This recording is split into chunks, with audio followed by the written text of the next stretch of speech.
Good morning. Or rather, congratulations. You've survived another night in your charming one-room medieval home, alongside your spouse, your 8 noisy children, your mother-in-law who smells faintly of cabbage water, and a pig who is definitely making eye contact with you right now. You're not sure why the pig is indoors again, but the pig is not sure either. He gets angry when you tell him to go out, so you don't do that. And that's just how life works now. Before we dig too deeply into the straw mattress of history, if you enjoy drifting off to the sound of medieval oddities and mild peasant-related catastrophes, you might consider supporting this humble little storytelling cottage. Just give that subscribe button a gentle tap as if you were patting a chicken on the head.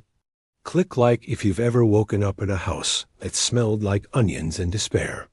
And if you know someone who could use a bit of slow, funny history to fall asleep to, pass this video along like you'd pass a bowl of slightly suspicious stew. Warm, unexpected, possibly life-changing. Now, let's begin again. You are waking up in the Middle Ages. You awaken before sunrise. Not by choice, but because the rooster Oswald has declared war on your eardrums. You get used to Oswald in time. His war cry starts to sound good. Accepting defeat against Oswald is your defense mechanism in the medieval mornings. There are no clocks. Only the screams of livestock joining Oswald in glory and the general dampness of your bones. You are lying on your bed, which is a generous term for what is, in fact, a large sack of straw stuffed with hopes, mites, hernias, and regrets. The mattress smells faintly of old turnip harvest from last year. That's either from your feet or the mattress itself.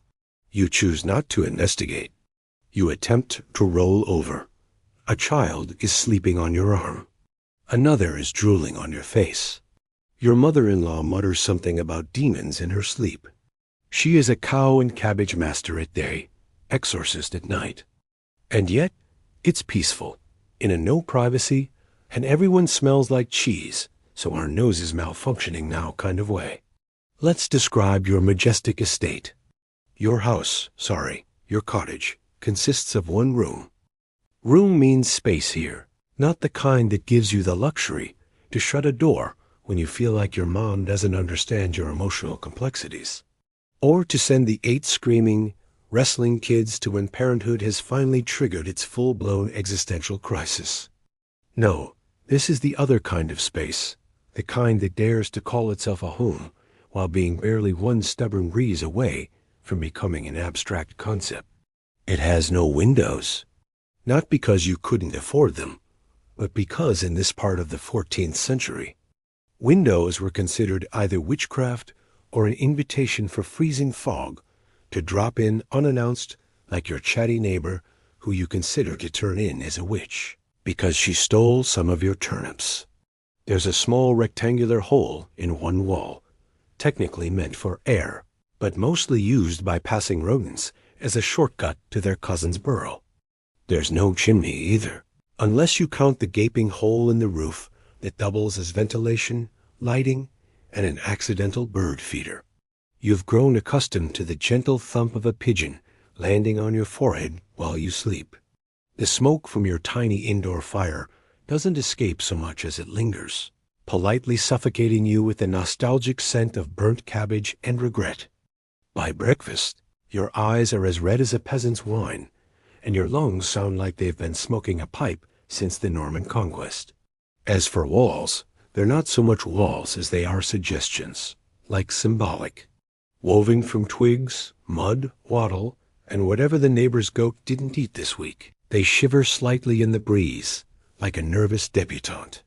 When it rains, which it does constantly, the structure becomes less cottage and more wet idea held together by prayer and mildew. There's one beam in the corner, presumably for support, though it looks more like it's supporting its own anxiety. The whole house needs a group therapy. The walls and the floor have a lot to say. The roof is thatched, a charming medieval term meaning housing made entirely of bird nests and optimism. It's a masterful combination of straw, reeds, occasional feathers, and one very territorial magpie who has declared the rafters as its kingdom. Every now and then, a section gently collapses during dinner, sprinkling your soup with rural seasoning and the smell of wet hay. On particularly windy nights, the entire thing emits a sound somewhere between a moan and a goose being told bad news. Altogether, it's not so much a house as it is a bold experiment in medieval minimalism, built with love, panic, and a loose understanding of physics. But it's yours. And by yours, of course, we mean rented from the local lord in exchange for 6 chickens, a dozen turnips, and your immortal soul. Sounds like a deal. Without it, your only option is sneaking into the barn of your neighbor to compassionate arms of the pig. The goat is very persistent for a rent, though. It's always hard to make a deal with a goat. In the corner is your prized wooden chest, which holds your finest belongings. Half a comb, a spoon, shoes that is only partially chewed by the pig, a second tunic slightly less itchy than the first. You wear it for special occasions, such as weddings or holy days at the church. And beside the chest, the pig himself. Looking smug, it's unclear who owns the pig. The pig may own you. It's time to get up. Gently, you try to lift your head. It makes a sound like an old door hinge. Encouraging. You swing your legs over the side of the bed, narrowly missing the chamber pot. You do not miss the pig. You make full contact with the pig. It's getting serious now. He is not happy with you disturbing him and not respecting his personal space. He is very keen on his personal space. The pig squeals. You squeal. Your spouse groans. The cow declares his personal manifesto. Someone throws a turnip. Just another Tuesday. You are now standing, slightly, at an angle. Your spine is forming the letter S. Morning stretching routines have not invented yet. But that's fine. You've accepted your fate as a question mark-shaped creature. Working in the field will give you what your spine needs. Bending and not getting up until sunset. Next, it is time for your morning hygiene ritual, a phrase which here means a loosely organized set of damp guesses. If performed in the modern era, it would be flagged as a public health threat, a cry for help, or the early signs of someone becoming a forest hermit. But in the medieval world, this is the top standard. You shuffle over to your wash basin, which is not so much a basin as it is a splinter enthusiast's nightmare. A wonky, cracked wooden bowl perched perilously on a 3-legged stool that seems one sigh away from collapse. The basin contains yesterday's water, though yesterday could easily mean sometime this week, depending on how much it rained and the current density of algae.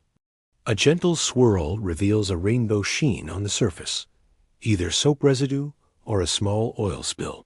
Hard to say. You squint. You pretend it's soap. That helps. It helps you lie to yourself. You splash your face with the water. It is medieval cold, which is colder than regular cold because it comes with moral judgment. It attacks your ancestors. It hits you with such aggressive clarity that you briefly remember last winter, your childhood, and a sin you committed in 1317. It's less a refreshing rinse and more a spiritual slap from nature herself. The priest's face appears before your eyes. He looks angry. There is, of course, no toothbrush. Toothbrushes have not been invented yet, and even if they had, someone in the village would have burned them for being devil sticks, or used them on animals. Sometimes, well, most of the time, animals can be easily more valuable than humans. You are basically the servant of your lord, and animals in general. Goats, geese, and pigs know that and treats you accordingly. But the cows are more merciful. The chickens are dreaming of a better future. You clean your teeth the way your ancestors did, by chewing on a stick you picked off the ground, and vaguely hoping for dental salvation. It's technically a chewing twig, which sounds herbal and wise, but it's just a random branch. You chew it solemnly while staring into the middle distance, like a goat contemplating philosophy. There is no minty freshness, just bark, guilt, and a small spider you pretend you didn't swallow. Your hair is experiencing an existential crisis and started to fall off 3 years ago. It gave up on you and gave up on life. Your enlarged forehead tells the story. The hair looks like it spent the night wrestling a hedgehog and lost on points. You reach for your comb, which is carved from bone, possibly cow, possibly unlucky peasant, and begin to run it through your tangled mane. It snaps instantly. You stare at the broken halves in your hands. You witness the death of your comb for God knows how many years, and how many years to come. So you put the broken parts back where it was a whole. Both of the broken parts agree silently that this was never going to work, or if it was necessary in the first place. Undeterred, you do what everyone else does. You declare yourself clean, by medieval standards. Which means that yes, you still smell vaguely like smoke, goat, and despair, but you've moved the visible dirt from one area to another. You are not clean so much as you are redistributed. A mobile ecosystem, a walking compost heap with opinions. You tie back your hair with a frayed string of what might once have been your mother's apron. Recycling is having its golden days now. You slap your cheek to kill the fly that landed on your face. You missed. Now you look into a mirror, which is really just a shiny piece of metal that distorts your reflection enough to let you believe you're doing fine. And just like that, you're ready. Washed, groomed, blessed by mildew, radiating the confident glow of someone who will absolutely not die of plague today, probably. Time to dress, a process which combines the thrill of textile-based self-expression with the risk of developing a rash in places you didn't know existed. Your outfit of the day, and by of the day, I mean every day since 1323, is your one and only tunic. It is made from wool so coarse that local rumors claim it once started a fire just from the friction of someone walking too confidently. This is not clothing so much as a lightweight torture device with sleeves. You lovingly refer to it as your formal attire, because it's the one you wear when both chickens and neighbors are watching. You lift it over your head like a knight preparing for battle, slow, focused, and already regretting the decision. As it slides down over your body, you are instantly greeted by an onslaught of itching, like you've just angered a colony of invisible bees. 12 new spots begin to scream for attention, including your elbow crease, inner knee, and somehow your spleen. The fabric is less garment and more agricultural punishment. You cinch it at the waist with your trusty rope belt, a humble piece of string that says, "I've given up on buttons and dignity." It is stylish in the same way. A burlap sack is stylish, if you squint and have a fever. But it's functional. It holds your tunic together, gives your silhouette a bit of flair, and doubles as a convenient child leash, goat halter, or emergency pulley system. You once used it to fish a dead rat out of the well. You don't like to talk about that day. Then, for the final flourish, you smooth the tunic down and turn to face your imaginary mirror, a shiny pot lid you hung on a nail. It is slightly warped, deeply scratched, and reflects your soul in interpretive dance form. But still, you gaze into it with pride. And what do you see? You look fantastic, like a depressed potato with purpose. A potato who has been through things, who has seen the mud, and emerged wearing it proudly. You are a fashion icon in a world where the highest compliment is, "You look like you probably don't have lice right now." You strike a pose. The chickens cluck in approval. Somewhere, a sheep nods respectfully. You're dressed. You're ready. You're alive, clothed, and only mildly flammable. And in this century, that's basically haute couture. You are now ready to face the world, which is unfortunate because the world is about to throw a goose at you. You open your door, which is just a large wooden plank you drag across the doorway, and breathe in the fresh, early morning air. By fresh, I mean a mixture of wood smoke, manure, and whatever your neighbor Gertrude is cooking again. She is famous with her cabbage stew, where the smell lingers for 2 days. Smells like regret. Tastes like rotten onions. You step outside into the mud. It immediately claims your shoe. Goodbye, shoe. We had a good run. You walk past the cow. She looks at you like she knows your secrets and will tell the priest about it. A goose honks menacingly from the side yard, but doesn't want you to intervene his family business. You do not engage. The goose always wins. Fun fact: more medieval injuries came from geese than sword fights. Across the lane, you see your neighbor, Gertrude the Younger, who is 54 and has outlived 3 husbands, 2 plagues, and 1 very aggressive bee. She is the favorite of the priest because she always brings him pies, and can die any minute. Death means mourning for some, tips and donations to the priest. Famines and epidemics are the times to be alive if you make money with the afterlife. She nods at you. You nod back respectfully. She is, after all, the only person in the village who knows how to properly cook goat meat without summoning demons. You exchange pleasantries. Your pig's in my yard again. He's the mayor of the village. He goes as he pleases. A standard medieval conversation. Dry humor never dies. No one makes eye contact for more than 3 seconds. That's considered flirting. And you're too tired to flirt, and have too many children. Also, your wife lost only 3 teeth since you married, so your marriage is still safe and sound.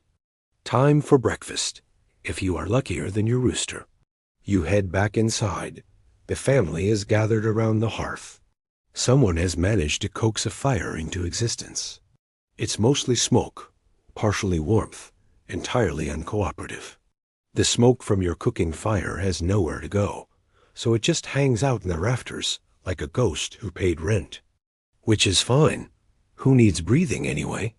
Also, the warmth of the smoke is something you can enjoy. In winters, the options are clear: suffocation or freezing. You get some of each. This is your medieval luxury. On the table sits the first meal of the day. Pottage. Again, pottage is a type of stew made from, well, whatever you have. Turnips, onions, cabbage's dreams. A leftover beet. Possibly a dead fly if you don't look too closely. You chew slowly. It is edible for someone who doesn't have takeout or many other options other than starving. You're being remembered the famine happened a few years ago by the priest all the time, which earned him a year worth of barley, because people cared more about their deceased loved one's afterlife more than their hunger. So you eat what you can and avoid sin at all cost. There is also bread. Technically, it's yesterday's bread, which means it's hard enough to chip teeth. You've learned to soak it in the pottage, or use it to defend yourself from the goose. Goose can eat it, and he conditioned you to throw your bread. He always wins. You are grateful, though, just because you are alive. Being alive is enough to work, so you are grateful. Unless you don't want to be known as a heretic in the village, which is not nice. Very not nice. But also deeply suspicious if you will see the other day without losing a limb. It's time for you to taste the joy of family life. As you eat, your children fight over the last piece of something floating on the pottage. One of them wins. The others begin plotting. There will be some cow poop thrown later in the day. Your mother-in-law tells a long story about how in her day people respected soup, and onions were a luxury, not an entitlement. No one listens. She starts to say verbs from the Bible to make people listen. Spiritual blackmailing always works. Your spouse smiles at you. You both know what this means. You will need to close the hole on the wall and clean the chamber pots again. Another day in the medieval times, another chance to survive long enough to die of something mildly poetic, or not at all, like getting kicked by a donkey. And so, you've done it. You've woken up. You've stood up, eventually. You've washed, sort of. You've eaten, allegedly. You are a medieval peasant. And despite the odds, the geese, and the alarming lack of soap, you are still here. That's not nothing. Let's take one more deep breath. Inhale. Smoke, straw, poop, turnip, cabbage stew, and chamber pots. Exhale. Existential dread, which modern-day people calls it nostalgia. Perfect. Now, rest your eyes if you like. Or prepare yourself, because in the next chapter, we go outside. We face the field. We meet the cabbage. The sun has finally broken through the fog, barely. It's not so much shining as it is participating. Like an overachieving candle that's trying its best despite overwhelming medieval conditions with crippling seasonal affective disorder. You squint up at the sky, unsure if you're seeing divine light or just a very bright pigeon. It is time to work, not a job. Definitely not a career. There's no office, no ergonomic chair, and the only performance review comes from whether or not you collapse in the field. Just work. There's no punch clock, unless you count your knees creaking loudly enough to measure time. No health benefits unless you consider still having most of your fingers a bonus. And no casual Fridays. Though let's be honest, every day is technically casual, considering your pants are made from a single potato sack, 4 patches, and a whispered prayer. You are a medieval peasant, which means you are legally required to wake up sore, labor for free, and compliment your master's barn as a stunning architectural masterpiece, even though it leans like a drunk and smells like betrayal of the feudal system. You sigh. The pig sighs. Your spouse sighs in harmony. It's almost 7 in the morning, and you already need a break and a checkup. Let's be clear. You don't own the field. You don't own the plow. You don't own the tools, the seeds, the weather, or your own time. You don't even own your shoes, which technically belong to the local blacksmith, until you finish paying him off with firewood and emotionally supportive chickens. Oh, and legally speaking, you also don't own your hands. Those belong to your lord, a nobleman who lives in a fortified manor the size of your entire village, plus 2 ghosts in a room just for yelling at bread. You've seen him exactly twice, once at a festival, throwing apples to children like some kind of beardless god. Once from a distance, yelling aggressively at a goose for its rebellious behavior. Goose won the argument, but couldn't escape from being the Lord's dinner. You are what's known as a villain, not quite a slave, not quite free, mostly just overworked in linen. You're allowed to work the land, as long as you give away the land's emotional support vegetables. So when you harvest 20 turnips, you keep 5. The Lord gets 15. He doesn't even like turnips. He just keeps them out of spite. But don't worry. You also owe him labor, livestock, 3 baskets of hay, 1.5 chickens, and a goat's worth of gratitude, which is thankfully one of the few things not taxed. Yet, if you feel exploited, congratulations. You are historically accurate. You grab your hoe, the farming tool, not your cousin Margaret, who is currently banned from 3 villages for reasons involving fermented onions and a harp. The hoe is a marvel of medieval engineering, roughly carved, poorly balanced, and splinters if you breathe too confidently near it. You suspect it was made by a carpenter with 1 eye, no thumbs, and a personal vendetta against anyone trying to grow beets. Still, it gets the job done. You begin the noble march to the field, dragging your hoe behind you like a passive-aggressive toddler refusing to go to church. Behind you, your youngest child follows, barefoot and hopeful, carrying a dented bucket and asking the eternal question, "Papa, is today a feast day?" You tell them no. They ask again. You tell them no again. They burst into tears and stub their toe on a rock that may or may not be cursed. Feast days are rare unicorns, the only time villagers get meat, rest, or that one puppet show where the valiant knight always gets defeated by a goose named Sir Flap-a-Lot. Your field is exactly 342 steps from your door. You know this because you count them every morning as a spiritual ritual of avoidance. Like a meditation, except instead of reaching enlightenment, you reach mud. The field is muddy, always, even in droughts. Even when God himself says, "That's enough rain." It is primordial mud, ancient and eternal, passed down through generations. You don't walk through it, you descend. By the time you arrive, your shoes have spiritually detached, your socks are legally swamp life forms, and your dignity is 6 feet under, playing dice with worms. You take a deep breath and begin to hoe. There is something meditative about the act. Hoe, step, sigh, repeat. Curse the day you were born. Repeat. Hoe, step. Fantasize about life as a monk with slightly better soup. Repeat. But you are not alone. Because on the far edge of the field, among the thistles and boundary stones, is Reginald, a goose. But not just any goose. Reginald is enormous, pure white, and radiates chaos. His eyes are cold, judgmental, and unblinking, like a tax inspector or a mother-in-law. He is the terror of the manor, whispered about in taverns and bedtime stories. He honks once? You freeze. You remember what happened to Edwin last week. The limp, the shame, the feathers. You lower your eyes. You hoe in silence. Reginald watches. The whole village suspects that he is the Lord's spy or just possessed by a demon. Either way, you watch yourself near him. And be careful. Other villagers join.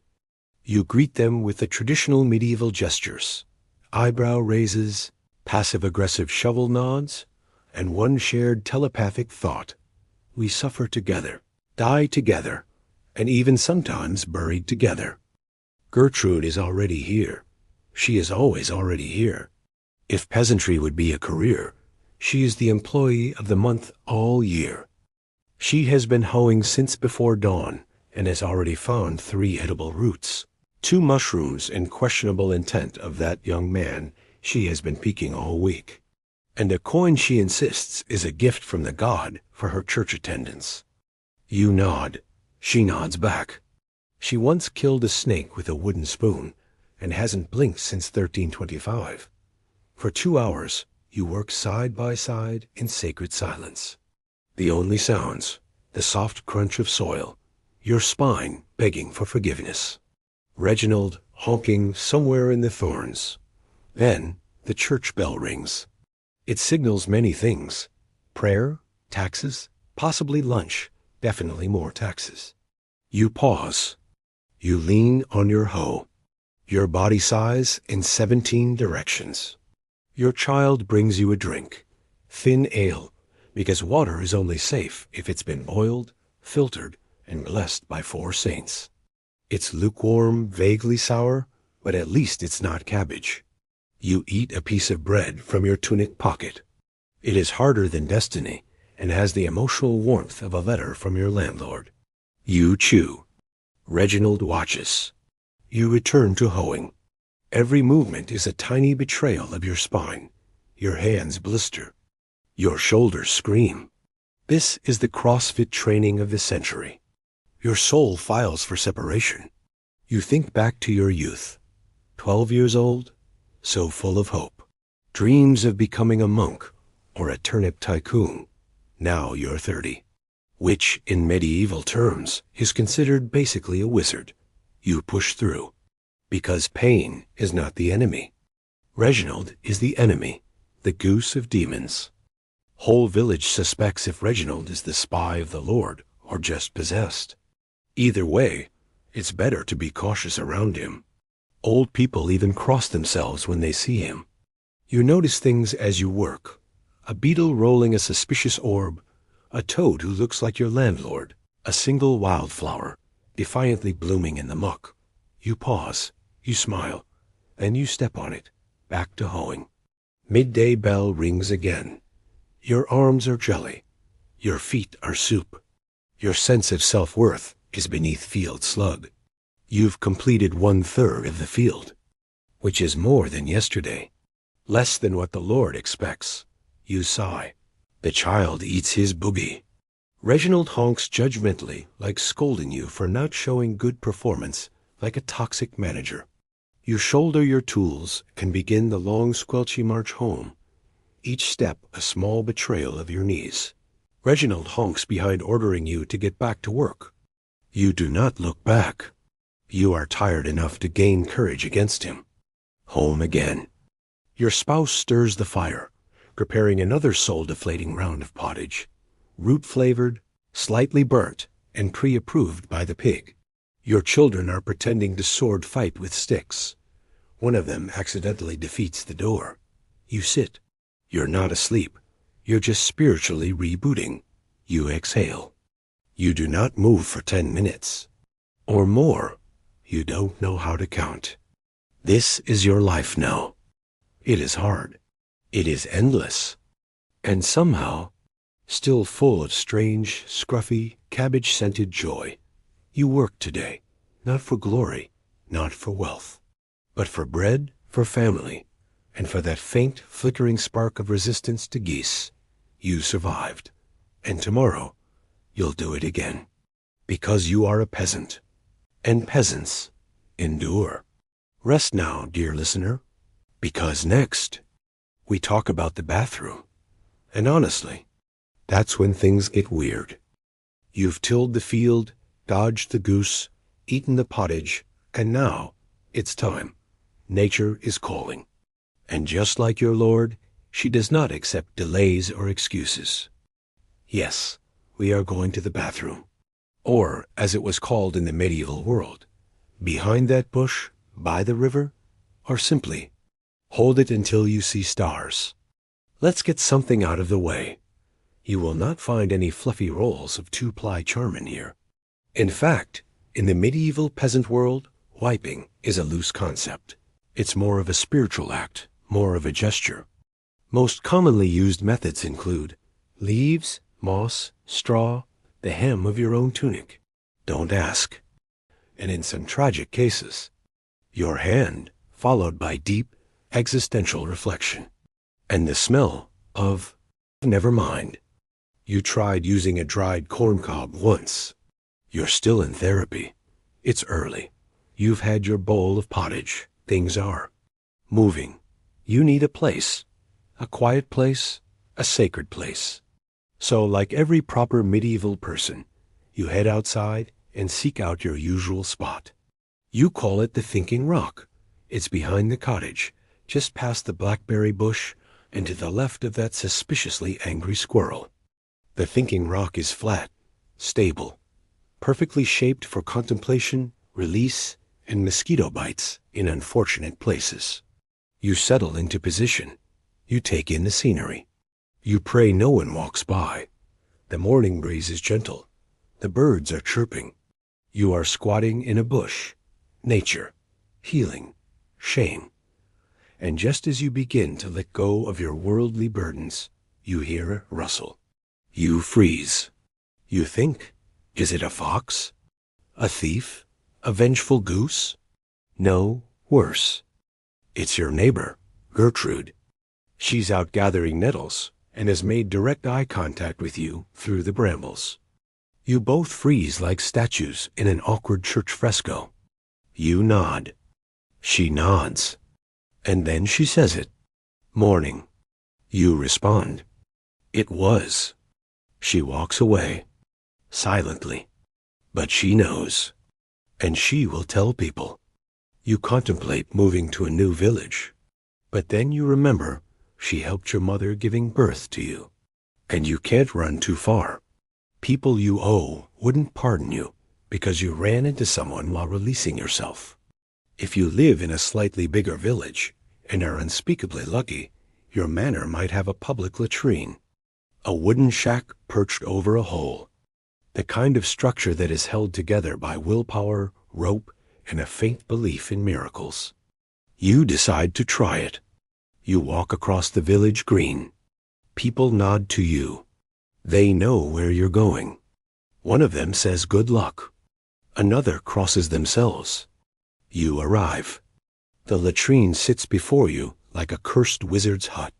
The door creaks open, revealing a hole, just a hole, with 2-foot-sized boards on either side. One of them is rotting. The other is thinking about it. You enter. You breathe shallowly. It smells like death. Not recent death. Ancient, philosophical death. You lower yourself carefully, like a dancer performing a ballet. No one should witness. You do your business. You regret all of it. And then you hear it. A splash. You do not look. Can't dare to look. You exit the latrine like a soldier returning from war. Changed. Older. Unclean. If you're wondering about medieval plumbing, congratulations. You have never lived in a house with a dirt floor and a chicken that watches you pee. For most peasants, a bathroom was a ditch, a bucket, or wherever the pigs aren't. At night, you used a chamber pot, which is a fancy term for bowl you keep under the bed and try not to confuse with the soup pot. In the morning, you dumped it outside, usually into the street, sometimes onto people you didn't like, always with the cry of, "Watch out for the splash zone." Cities had open sewers. Villages had trenches. Castles had garderobes, which were holes in the wall that dropped directly into the moat. Yes, the moat. Yes, people fell in. Yes, there are songs about it. Germ theory? Never heard of it. It's all in the air. Love, disease, and cure. Sanitation wasn't exactly a priority. People believed bad smells caused disease, which, to be fair, is at least directionally correct. So they tried to cover smells with herbs, flowers, perfumes, or occasionally by just rubbing themselves with bread and calling it a day. Baths were rare. Water was dangerous.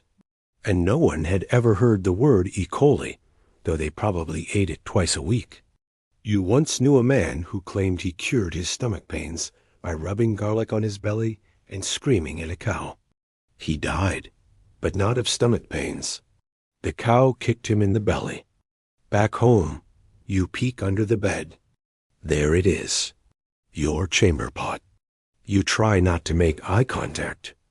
It is filled. It is judging you. It is slightly steaming. You lift it with both hands, arms outstretched like it's a holy relic.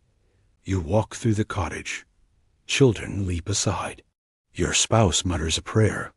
You open the door and toss its contents into the back alley. It hits something. You hear a honk. You freeze. Reginald the goose screams in rage. You run. Reginald runs, but then change his mind and heads to clean himself. You don't worth the effort. Afterward, you do your best to clean yourself. There is water. There is moss. There is a vague sense of shame. You look at your tunic and realize it's time to wash it again. It's only been 3 months, but something's growing on the sleeve. You toss it onto the wash pile and grab your backup tunic, the one with the hole and the drawing of a duck on it. You didn't draw the duck. You don't know who did. A smear of something looks like a duck is there for too long. It became a picture. But it's there now, and somehow comforting. You've done it. You've faced the medieval bathroom experience.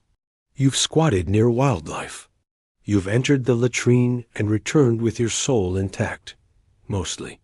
You've survived the splash. And Reginald, you are now part of an elite group of peasants who have stared into the abyss and said, "I conquered the abyss." You sit by the fire. The pig is asleep beside you. Gertrude is probably telling your unholy bathroom scandal and flat buttock to the blacksmith. The blacksmith laughs, showing his medieval teeth. You sip thin ale. You stare into the flames.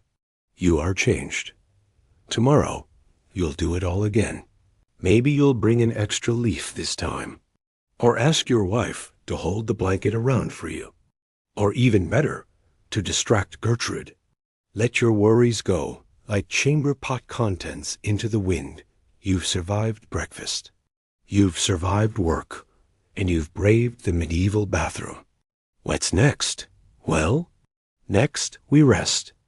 And then we nap like it's the only thing keeping us from collapse, because it is. And what a strange little nap that will be. It's midday now. You've hoed the field. You've braved the bathroom. You've had something described as breakfast. And your body has given up. It's not asking for rest. It's not suggesting it. It's not gently nudging. Your body is staging a mutiny and demanding to collapse immediately, like a 12th century drawbridge with poor engineering. It is time to nap. Before we dive into your well-earned nap, let's clear something up. Medieval people didn't sleep like we do. Modern-day uninterrupted nighttime slumbers for 8 long hours wasn't a thing. There were no mattress sales, no fancy bedtime routines. No, medieval folks followed a sleep pattern known as biphasic sleep. You'd sleep for a few hours after dusk, then wake up at midnight, sit around, pray, knit, write a poem, whisper into the fire, and go back to bed and sleep again until dawn. And in between all that, if you were lucky enough to survive the cabbage harvest, you'd squeeze in a midday nap. Not a luxury, a necessity. It was the only thing keeping your organs from quietly retiring. As a proud, exhausted medieval peasant, you have several options for napping. Option 1. The hearthside collapse. Simply fall over next to the fire. Lay your head on a log. Use the pig as a blanket. Try not to inhale too much smoke. Congratulations, you are now both cooking and sleeping. Option 2. The hay pile. Soft, smells like goat, often occupied by chickens. Bonus, may contain loose straw that gets into places you didn't know you had. Option 3. The floor. The most reliable surface in your home. Flat, cool, covered in dust, mystery crumbs, and occasionally regret. Recommended by 4 out of 5 exhausted peasants with joint pain. Option 4. Your bed, already full.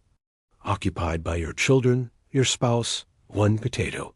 A goat named Mildred who refuses to leave and may be nesting. You'll need to fight for your spot with dignity. Or at least a broom. You choose the hearth. You ease yourself down. Slowly, carefully. Your joints click in Morse code. Your knees pop like someone stepping on a frog. You roll onto your side, sigh, and stare into the flickering fire. You are ready to nap. But medieval napping isn't peaceful. It's not quiet. It's not gentle. It is a game of survival. A race between sleep and everything trying to stop you from reaching it. Just as you begin drifting into that delicate in-between space, where your dreams involve floating cheese and Gertrude apologizing for judging your chamber pot aim, you hear it. A bell. The village bell. Someone is getting married, or dying, or maybe both. It doesn't matter. What matters is that it is loud, constant, and somehow always off-key. You groan. You adjust your arm under your head. You close your eyes again, just as sleep tiptoes back into your life. A chicken lands on your torso. She stares at you, unblinking, judging, possibly possessed. You don't scream. You don't move. You simply accept it. Because arguing with poultry has never gone well in this household. She settles in. She is now your living birdie teddy bear. You are now a nest. You fall asleep again. You are dreaming. You are in a golden field. The sun is warm. The bread is soft. No one is talking about turnips. You're holding hands with your beloved. They smile. You smile. Then a honk. You turn. There, standing atop a hill, wearing a tiny crown made of reeds, is Reginald. The goose, the enemy, the legend. He opens his wings.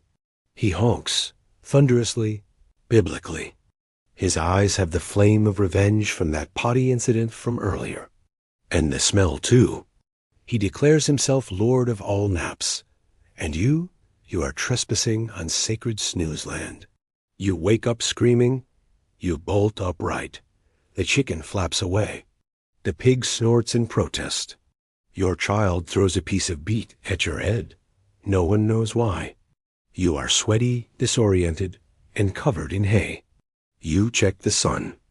It's been exactly 11 minutes. You took the nap. The nap did not take you. You lie back down, this time on your side. You take a deep breath. You try to recall the dream. Only vague impressions remain. Cheese, the goose, something about winning a turnip lottery. You close your eyes. And slowly, gently, you nap again. This time, it sticks. While you sleep, your spouse braids straw into a basket and possibly your hair. Your eldest child uses you as a table for dice. Your mother-in-law tells the neighbors you're weak of spirit because you nap too hard. The chicken returns, lays an egg on your thigh, then leaves without explanation. Probably got to be a mother too young, and now she wants to live her life. A goat peeks through a window like a tax collector to see if you have anything extra to give to your lord. You snore softly and dream of being a carpenter in a village with indoor plumbing and no root vegetables. It is glorious. The sun has shifted. The air smells of stew. You wake, blinking, confused. What year is it? What season? Why is there a goose feather in your mouth? You sit up. You look around. Everyone else is still napping. You are the first to rise. A pioneer, a champion. You survived the nap. Twice. You stand. Slowly. The pig applauds in his heart. The medieval midday nap is not about peace. It's not about quiet. It is a battle, a sacred ritual, a squirmy, itchy, poultry-infested hour of pretending not to be dead. But somehow it works. You rest. You recover. You dream of better soup. You may be poor. You may be tired. You may be slightly on fire. But for a little while, you slept like a king. A very itchy, overworked king with straw in his pants. And that's something. Sleep now, if you like. Close your eyes. Feel the warmth of the hearth. Ignore the pigs snoring softly behind you, because instead we return to action.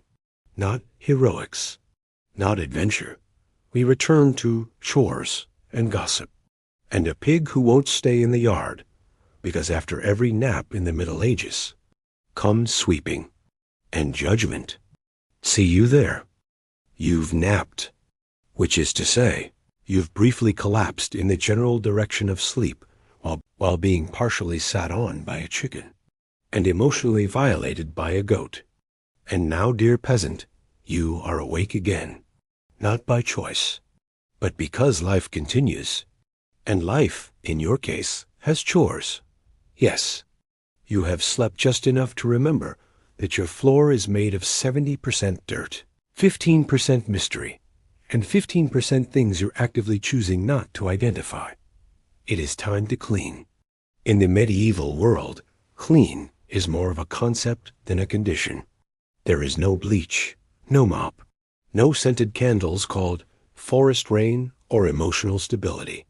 You clean with a broom made from a bundle of dry sticks, soap that feels like it's exfoliating your soul, and a firm belief that if you move the dirt around, technically, you've done something.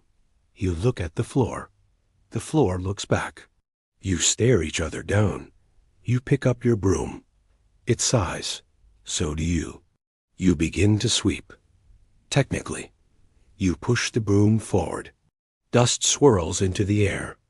It immediately resettles 3 inches to the left. Congratulations, you've achieved lateral dirt migration. As you sweep, you uncover 3 turnip peels, half a comb, a boot you forgot you owned, and something small, fuzzy, and possibly blinking. You cover that one back up. Some mysteries are better left unsolved. Now it's time to wash last night's bowl. Yes, singular. There is one bowl. One. You all share it. You don't have to like it. You just have to not die from it. You fill a small basin with cold water and begin scrubbing with a rag made from your cousin's old tunic and maybe some moss. You scrub. The bowl resists. This bowl has seen things. Soup horrors, porridge crimes. The great onion spill of last spring. You scrub harder. You win. Barely. You are now damp, vaguely cleaner, and deeply sad. But remember, in the Middle Ages, sadness is part of the cleaning process. Now it's time for the laundry. Not because it's dirty, you've accepted that, but because your tunic is beginning to stand up on its own and recently hissed at the children. You haul it out to the washing tub. You scrub it against a rock. You scrub yourself slightly in the process. Your hands are now raw. The tunic is now less crunchy. That's the best you can hope for. You wring it out. It releases a sound like a toddler who refuses to bathe. You hang it on the line. It will be dry in 3 days, unless it rains, which it will, because you've washed something, and the clouds are watching. You pause. You sit on the stool outside your door. It wobbles, as always. You sip warm ale from a chipped mug. You consider running away into the woods and becoming a moss wizard. You hear footsteps. Gertrude the Younger appears. Again. She is 54 years old, has the posture of a question mark, and the energy of a medieval tax collector on a caffeine bender. She is holding a basket of radishes and opinions. "Morning," she says, voice already loaded with judgment. You nod. You say nothing. You are vulnerable. You are still wearing your nap tunic.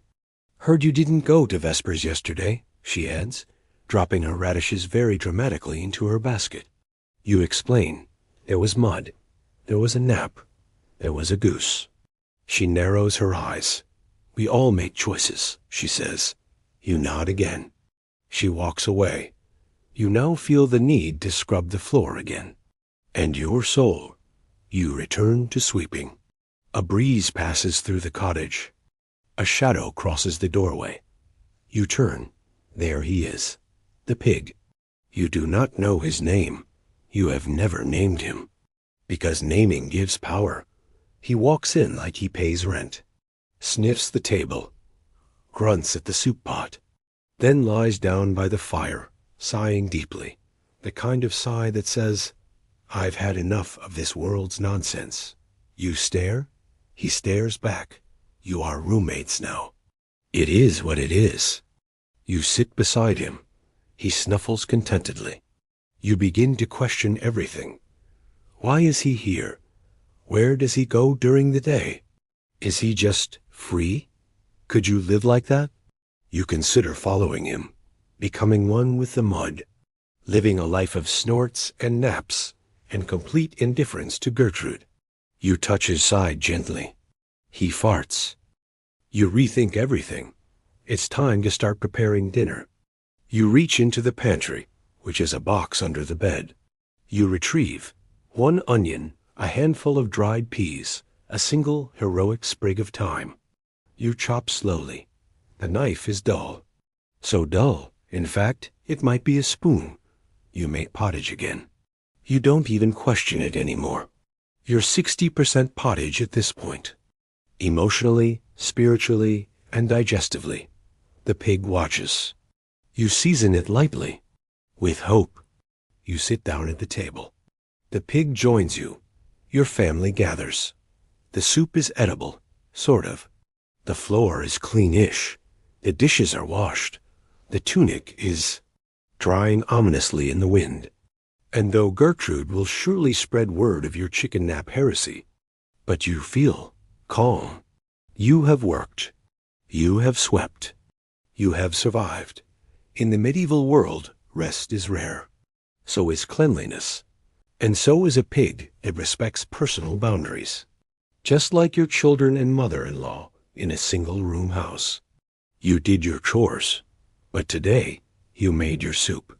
You endured your neighbor, and you shared a quiet moment with a pig who, for all his faults, never judges. You are victorious. In a very dusty, mildly smelly, onion-scented way. Sleep now, or let your thoughts drift like wood ash in the hearth, because next we go deeper into the twilight hours.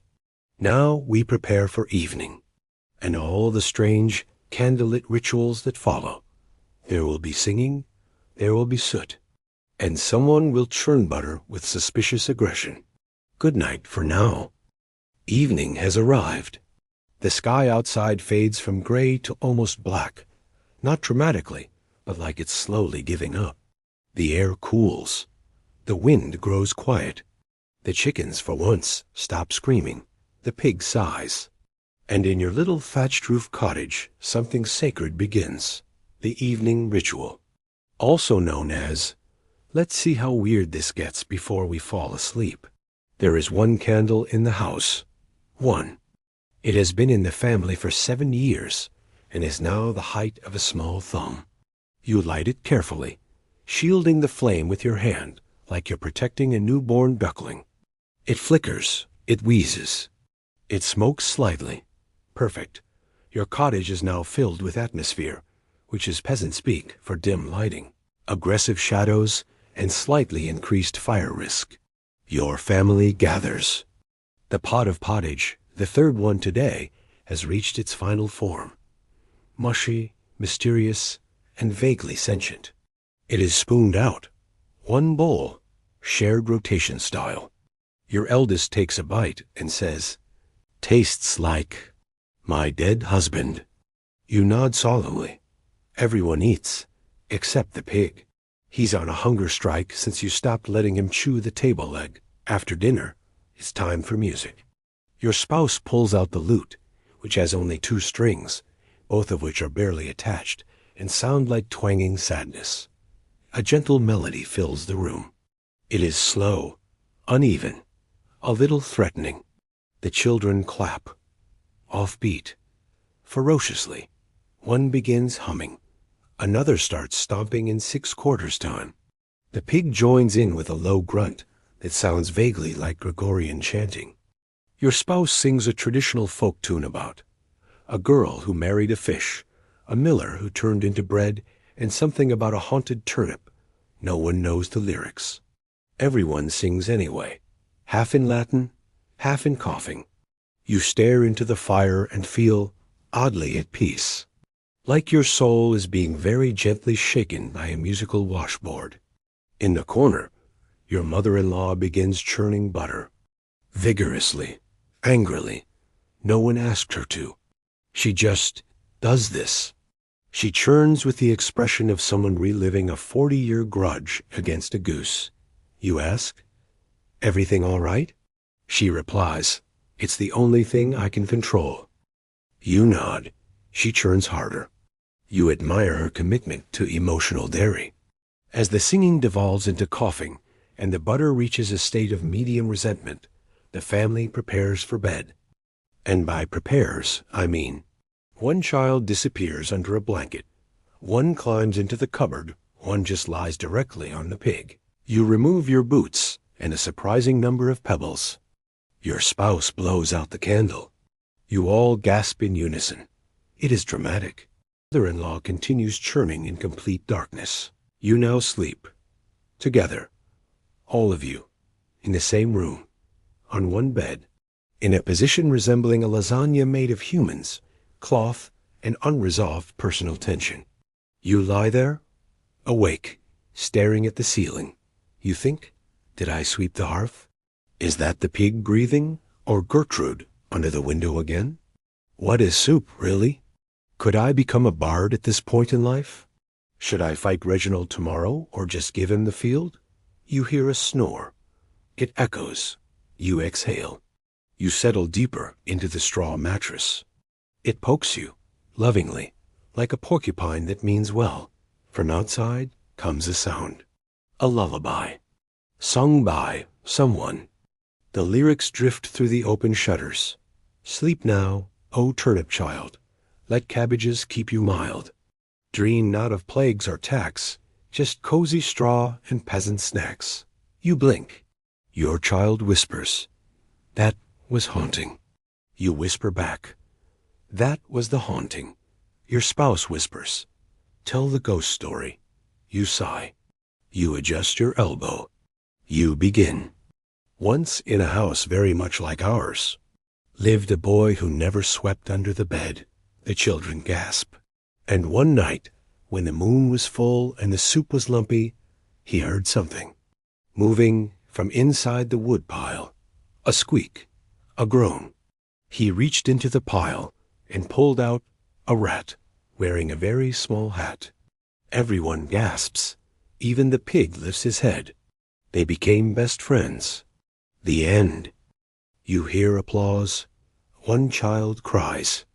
Another falls asleep inside a bowl. You are a storyteller now. The fire has burned down to soft red embers. The pig is snoring. The children are scattered like exhausted laundry. Your spouse reaches for your hand. You squeeze once. You close your eyes. Evening in the Middle Ages is not calm in the way we think of it now. It is smoky, crowded, full of songs that don't rhyme and butter churned out of spite. But it is also comfort in the flicker of firelight, in the shared blanket, in the quiet knowledge that, for tonight, you are safe. You survived the day, the work, the gossip, the geese. And tomorrow will be worse. But that's not your problem for now. You sleep. The sun will rise again. And you begin it all over. But something's different. There's news. There's tension. There's affair. And if we're lucky, there might be cheese. Something is different this morning. The sun is slightly brighter. The air has that weirdly optimistic smell of clean hay, warm soil, and distant poor decisions. Even the rooster seems less hateful. You open your eyes to find the entire cottage already. Awake, your spouse is humming. The children are braiding grass into something that might be armor. And your mother-in-law is sitting by the door, churning butter like it's a national emergency. You blink and ask, grudgingly, "Who died?" Your spouse grins, "No one." Then, in a whisper full of reverence and mild panic, they say, "The fair is coming. The village fair. The one glorious, chaotic, vaguely cursed day each year when strangers appear, money briefly exists. Someone definitely juggles something they shouldn't, and half the village gets very dramatic about wool. The fair is a time of trade, music, overpriced onions, and let's be honest, emotional instability. Last year, the baker got into a sword fight over a honey cake. The year before that, Gertrude won Best Radish Display and hasn't shut up since. It is not just an event. It is the event. And it is tomorrow. You leap out of bed. Well, you roll. With purpose. You look at your tunic. It is disgraceful, stained, itchy, slightly cursed. You pull it on. It itches aggressively, like it knows it's not good enough for public appearances. You must look presentable, or at least like someone who hasn't been sleeping with a pig for warmth, which is difficult, because you have. You turn toward the hearth. There he is, your pig, your longtime companion, the guardian of soup, the destroyer of spoons. He is staring at the door. He senses it too. He begins to pace. He makes a strange oinking sound, somewhere between concern and mild anticipation. He knows there will be cheese vendors. You try to examine yourself. There is no mirror. Your reflection exists only in the vague shimmer of the soup pot, the judgmental eyes of Gertrude, the reflective surface of a goose's eye. Reginald's, specifically. You attempt to flatten your hair with water. It does not flatten. It rebels. It becomes larger. You sigh. You are now 40% forehead and 60% static wool energy. You ask your spouse, "What should I wear?" They respond, "Wear the green." You blink. "We don't have anything green." They shrug. Then wear confidence. You stare at the tunic.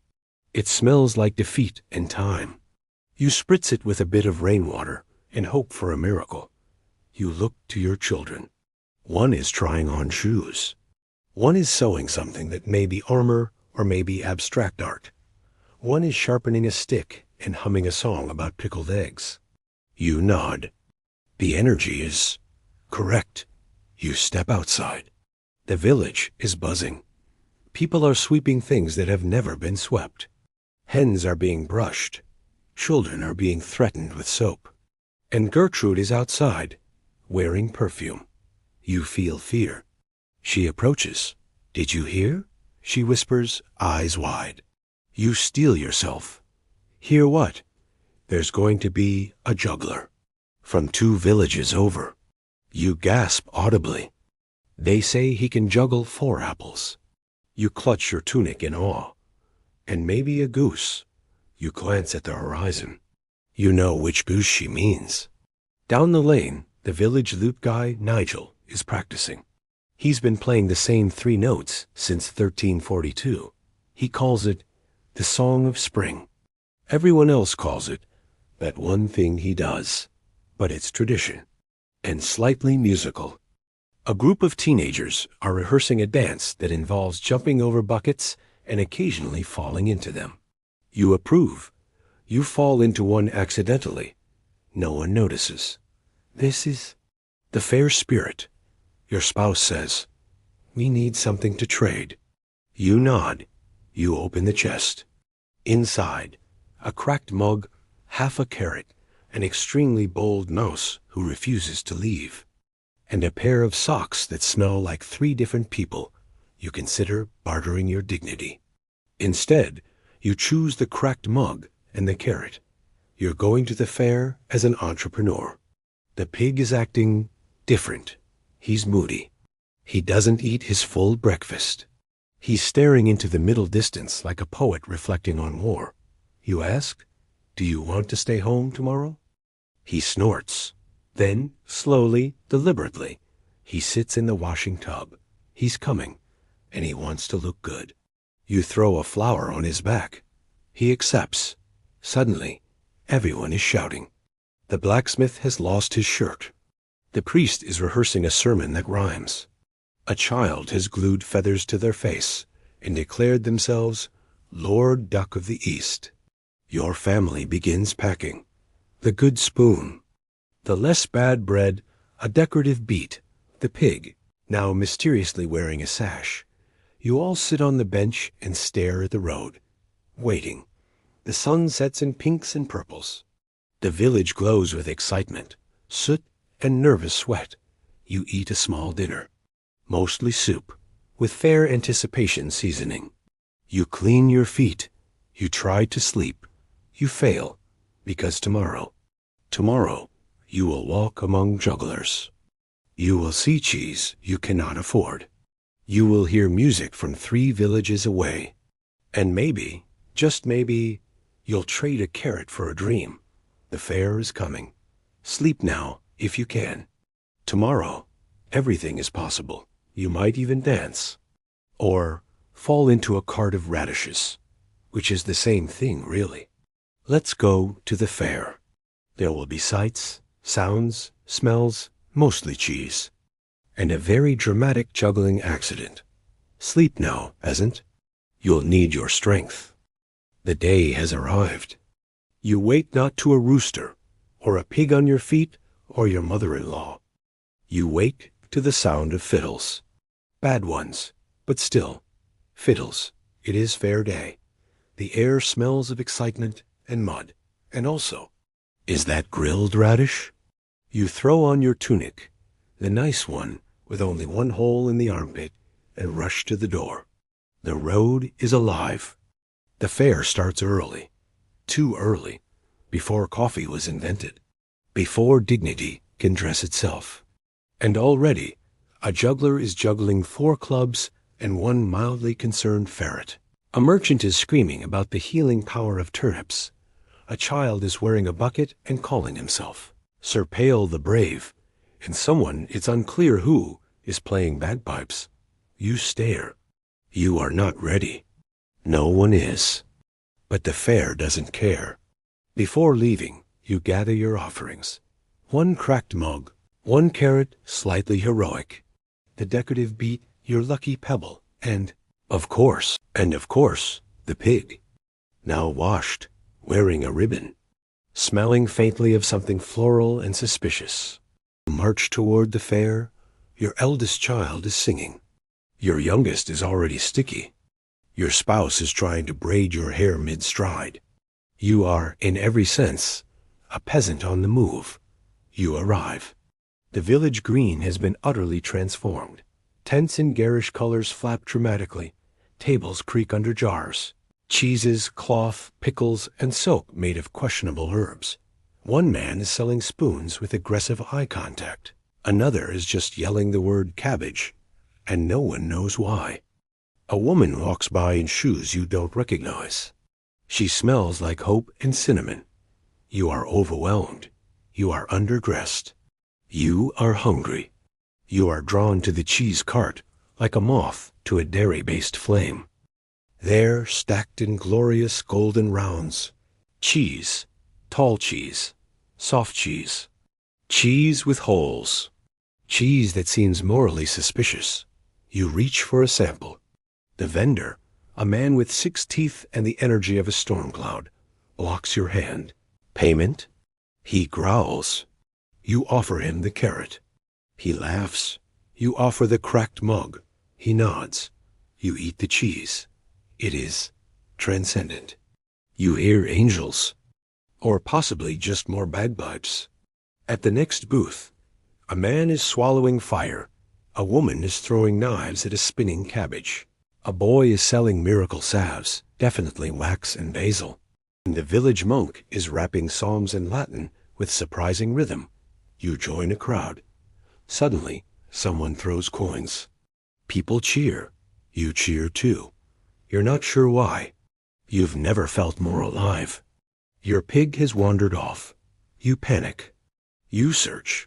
Behind the pickle stall, under the batter that says, "Blessed be thy turnips." In the juggler's basket, near the cheese wheel, you linger there too long. Then you hear it. Screaming. A crash. And a man shouting, "There's a pig in the butter." You turn. There he is. Your pig, mid-cart, covered in butter, surrounded by very expensive pastries. He oinks proudly. You sigh. You throw a radish at him. He eats it, and somehow, he's the most dignified creature here.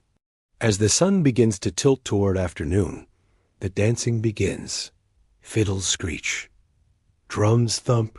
People form lines, then circles, then something else. You are pulled in. You dance, with a baker, with a farmer who may be asleep, with Gertrude, who spins aggressively and mutters about rhythm with a goat. You laugh. You almost cry. You definitely step on a priest. No one cares. Everyone is dizzy. Even the pig is swaying gently to the rhythm. Behind a velvet curtain, a hunched figure beckons. You enter. They stare at you, deeply. They look into your eyes and say, "You will live. And then you will die. And in between, there will be pottage." You nod. This feels accurate. They charge you a pebble. You leave feeling deeply seen. Near the edge of the fair, past the wool stall and the aggressively pickled garlic, you see someone. They are, smiling, holding a small loaf of something sweet, wearing a cloak with mysterious embroidery, laughing softly at your pig, who has now fallen asleep in someone's arms. They look at you. You look back. Something happens.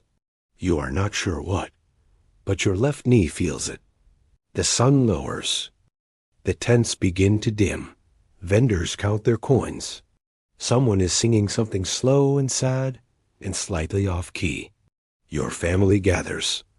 The pig is retrieved. The ribbon is missing. He looks pleased.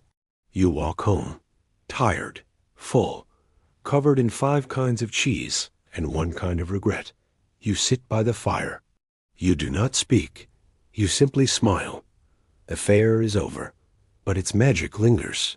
In the crumbs of honey cake, in the faint bruise from dancing, in the mysterious feeling of hope, you sleep that night deeply. like someone who has tasted joy and hasn't yet realized the pig has stolen your shoes. In the next chapter, we recover. Because the day after the fair? Oh, it's real. The hangover, the broken bucket, the scandal. And someone wakes up married to a turnip. Tomorrow, there are consequences. You wake up, but not like before. This is not a normal waking. This is the kind of waking where your soul lifts gently out of your body, looks down at your limbs, and says, absolutely not. Your back is sore. Your knees are whispering threats. Your brain is gently buzzing like someone tried to ferment honey inside your skull. You are hungover, not from wine, from everything. The fair is over. And the fair, like a charming outlaw, has taken things from you. It has taken your energy, your dignity, your spoon, a surprising amount of goat cheese, and possibly your marriage status. You stare at the ceiling. It stares back. There is a goose feather stuck to your forehead. You peel it off slowly. It squawks. You do not question it. You sit up. The room is chaos. Children are draped across furniture like spilled laundry. One is still wearing a radish crown. Your spouse is asleep under a basket.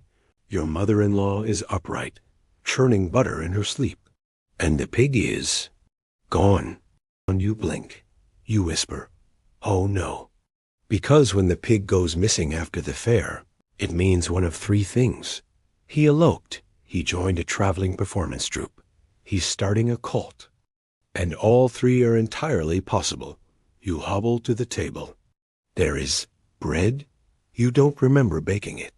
It is shaped like a face. It appears to be smiling. You turn it upside down. It now looks judgmental. You eat it anyway. It tastes like regret and apples, which is, in a way, accurate. Your spouse wakes first. They groan. They rub their eyes. They whisper, did I dance with the priest? You nod. And did he dip me? You nod again. Oh no. You hand them the bread. They take it like communion. In the corner, on a stool, wrapped in a blanket, wearing your hat, there is a turnip, a very large turnip, a very confident turnip. You stare at it. Your child whispers to your wife, you said you'd marry him if he won the cheese toss. You whisper back, did he win? The child nods solemnly. You look at your wife's face. She is in terror, shaking. She knows this incident increased her chance to be chosen for the village's next witch. The turnip stares on. You nod back. You are now engaged to a root vegetable. You need a new wife. This is your truth. You step outside, slowly. The village is wounded. Someone is face down in the trough. Gently snoring, a man is arguing with a cabbage about betrayal. Gertrude is sweeping the path with theatrical dignity. There are 17 shoes in the street, and none of them match. You see the monk. He's pacing, muttering. He sees you and yells. You join the guild. You blink. What guild? The Cheese Guild. Why? You said you wanted structure in your life. You nod. That sounds like you. A fellow villager appears from the smoke like a judgmental forest spirit. Good morning, she says, clearly delighted. You missed Vespers. Again, you point to the turnip. I may be engaged. She nods with a big laugh. We all make choices. You ask around. Have you seen my pig? Big, slightly smug. Smells like rosemary and mystery. The butcher saw him near the puppet tent. The blacksmith swears he entered the town hall. The priest says he joined him in Vespers and prayed with unusual focus. No one knows, but everyone remembers. He made a scene, including the neighbor's new wife. He made a speech about animal rights and benefits of sustainable agricultural activities for climate change. He bit someone. You are proud and also concerned. You return home empty-handed with a sadness in your heart. You miss your pig. The dinner is ready, kind of. At least it's hot and hopefully nutritious. What's in it? You don't know. Your wife doesn't either. She is in her after-fair era, too. And that priest incident? She can't decide if she should go for her marriage proposal, or just pretend to be too drunk to remember. A stew came to being meanwhile. You call it fair recovery stew. It smells acceptable.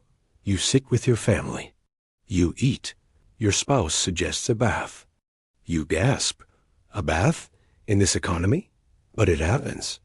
You warm the water. You lower yourself in. You hiss. You curse.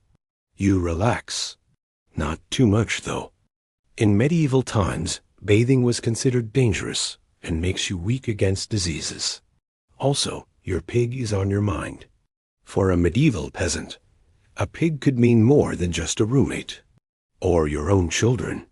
You stare at the wall and rethink your entire life. The cottage is quiet. The children are asleep. The soup pot is empty. You feel peace? Or maybe just exhaustion. But it's the good kind. The kind that comes from dancing, chaos, and cheese. The fair is gone. But the memory lingers in your sore feet. You rest now. Not as a peasant, but as a survivor. Of joy, of madness, of the fair. And now we reflect. Because tomorrow is quiet, and for the first time in a while, you remember what stillness feels like. By the way, that water you bathe in will be used by everyone else at home, including the chickens. The cottage is quiet. No jugglers, no geese, no cheese-based emergencies. Just morning. Still, steady, a little dusty. You awaken slowly, stretch, yawn, check your limbs. They are sore, but cooperative. You are alive. You are no longer engaged to the turnip. It is a good day. The sun beams softly through a hole in the roof you've learned to appreciate. It lands directly on your pillow. Your face is now 30% warmth, 70% straw. You smile. You roll over. You immediately roll back. The other side of the bed is damp and feels like soup. You don't question it. Your spouse snores gently. Your children are still sleeping, curled in piles like kittens who owe you money. Your mother-in-law is sitting upright in a chair with a bowl of peas. You do not ask why. This is peace. We do not interrupt peace. You hear it before you see it. A faint oink, a grunt, a philosophical sigh. Then the unmistakable sound of hoof on floorboard. The pig is back, covered in glitter, missing his ribbon, holding somehow a small pouch of something jingling. He walks in, lies down, rolls over. He has seen things. He has done things. And now he wants scrambled eggs. You do not ask where he was. He would not tell you even if he could. What happens in medieval parties stays in the medieval parties. That's the rule. You pour yourself a cup of something, warm, brown, tastes vaguely like bark and ambition. You sip. It is terrible. You sip again. It is still terrible, but now nostalgic. You sit outside. The breeze brushes your face. The sky is a color best described as soft linen. The village is slow. No one's shouting. Gertrude is sweeping without commentary. Even Reginald the goose is asleep in a cabbage patch, dreaming of violence. You breathe. Stillness. That rare moment in peasant life where nothing is falling, breaking, chasing, or fermenting in a bucket. This is what peace sounds like. This is what survival feels like. You wash your tunic. It does not fight you. The soap actually bubbles. The water is not biting. You scrub gently and hum a song you don't remember learning. A bird lands nearby. You nod to it. It nods back. This is the closest thing to a spiritual awakening you've had since you found cheese under your bed in February. You smile. Dinner stew is ready. Yes, again. The ingredients? A whole onion, a real carrot. A strange herb someone once swore cured hiccups and debt. It simmers slowly. The pig sniffs it, nods once, and returns to his corner. Your children wake up from their nap. One sits on your lap. One climbs into a cupboard. One begins drawing a very threatening portrait of Gertrude. Your spouse smiles at you across the table. You pass the bread. It's still stale, but somehow tastes right. The afternoon stretches like a cat in the sun. You sit on the doorstep. You whittle something that might become a spoon, or might become a very artistic stick. A neighbor walks by. Keep that pig away from my bakery. I swear to God I will make him a sausage next time. You nod. This is the deepest social interaction you've had all week. It is enough. You sweep the hearth. No urgency, no visitors coming, just dust. You hum again. Your mother-in-law joins you. She doesn't say anything. She doesn't like to talk to you anyway. She just sweeps beside you. Together. Quiet, efficient. The pig watches from the corner. You think you see pride in his eyes. Or constipation. Hard to say. The sun dips low. You light the candle. It doesn't sputter. It glows. Everyone sits together. You don't sing tonight. You just listen. To the fire. To the soft breathing. To the pig chewing something he probably shouldn't. You tell a story. Not for laughter. Not for drama. Just for rhythm. For warmth. You lie down. No one fights over blankets. No one elbows anyone. Even the goose sleeps peacefully in a boot. You don't ask how it got inside. You stare at the ceiling and closed your eyes. The fair, the cheese, your wife's one-night stand with the priest, the pig's mysterious journey swept through your mind. You drift. Stillness is rare and sacred, and usually happens between two catastrophes. But here it is. All yours. For a night. Maybe two. You earned it. You survived work, dirt, judgmental geese, and pottage. And now you rest. Because we will rise. Not dramatically. Not for battle. But to tend the garden. And talk about what it means to hope. Because even the peasants dream. Sleep now. You have lived a week in the soft madness of peasant life. You have survived cabbage, chaos, and questionable cheese. That's enough. It always was. May your turnips be symmetrical. May your roof mostly hold. And may your heart stay soft like freshly baked bread. Farewell until next time.